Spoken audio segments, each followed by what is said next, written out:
ଜୟ ଜଗନ୍ନାଥ ଶ୍ରୋତାବନ୍ଧୁ।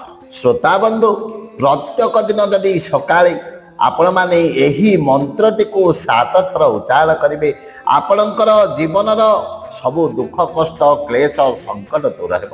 ତେଣୁ ଶ୍ରୋତାବନ୍ଧୁ, ପ୍ରତ୍ୟେକ ଲୋକ ସକାଳେ ସ୍ନାନ ସରିବା ପରେ ଏହି ମନ୍ତ୍ରଟିକୁ 7 ଥର ଉଚ୍ଚାରଣ କରନ୍ତୁ।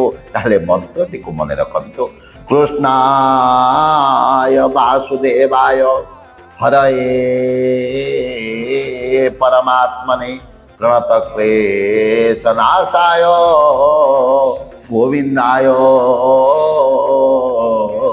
ନମଃ ନମଃ। ଏହି ମନ୍ତ୍ରଟିକୁ ପ୍ରତ୍ୟେକ ଲୋକ ସକାଳେ ଅନନ୍ୟ 7 ଥର ବୋଲନ୍ତୁ। ଦେଖିବେ ଜୀବନର ସମସ୍ତ ଦୁଃଖ କଷ୍ଟ କ୍ଲେଶ ସଙ୍କଟ ଆପେ ଆପେ ଉଭେଇଯିବ, ଆପେ ଆପେ ଦୂରୀଭୂତ ହୋଇଯିବ। ଜୟ ଜଗନ୍ନାଥ, ଜୟ ଜୟ ଜଗନ୍ନାଥ, ଜୟ ଜୟ ଜଗନ୍ନାଥ।